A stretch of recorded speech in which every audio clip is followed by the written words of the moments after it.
Salut les boss, le mois de janvier a été chargé en sorties. Sans plus attendre, mes achats pour ce mois-ci.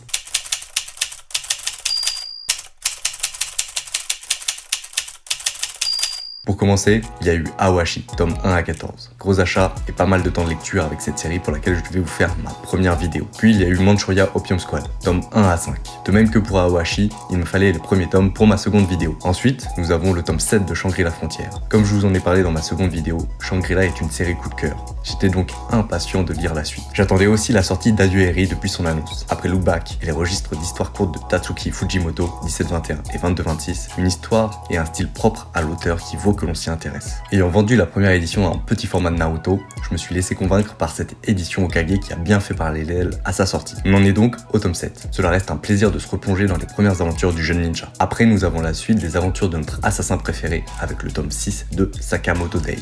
Je me suis laissé tenter par l'intégrale en 2 tomes de Le péché originel de Takopi, un manga surprenant avec un thème pas forcément simple, mais qui reflète certaines réalités importantes à avoir en tête pour éviter des drames. Je vous parlerai une prochaine fois de Fairy Tail, mais j'ai toujours été curieux de savoir ce que valait la nouvelle œuvre d'Hiro Mashima, Eden Zero. J'ai donc pris le tome 1 à 10 et j'en ai profité pour me lancer après quelques tomes. Je ne suis pour le moment pas déçu. Je vais donc continuer la série et voir ce que ça va donner pour la suite. Ensuite, voici quelques titres dont j'attends de posséder l'intégrale ou de posséder plusieurs tomes avant de commencer à les lire. Il y a le tome 3 de Sanctuary, la Perfect Edition, le tome 4 de Neon Genesis Evangelion en Perfect Edition, le tome 23 de Dr. Stone, le tome 3 de Yasha, le tome 1 de l'Attaque des Titans Before the Fall en édition colossale, le tome 2 de Rasputin le Patriote, et pour finir, le premier tome de Soloist in a Cage.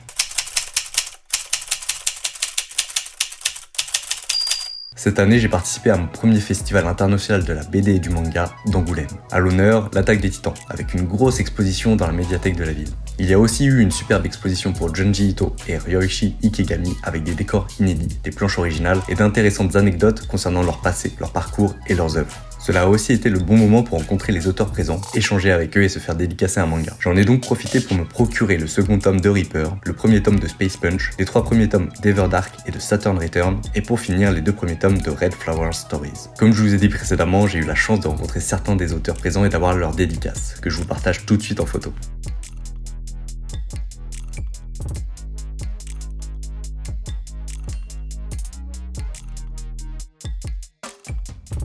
C'était une expérience très intéressante et plaisante, pour laquelle je pense qu'il ne faut pas avoir d'attente et où il est souhaitable de se préparer car il y a énormément de monde et on passe vite beaucoup de temps à attendre et faire la queue pour accéder aux expositions ou car les places pour rencontrer les auteurs japonais sont limitées et vite atteintes. J'ai d'ailleurs été très surpris de pouvoir rencontrer Akane Torikai le dimanche après-midi, ce qui en a fait une surprise agréable et mémorable. Merci d'avoir regardé la vidéo. Donnez-moi votre avis en commentaire, vous pouvez aussi vous abonner et partager pour être informé en premier de la prochaine vidéo et bonne future lecture.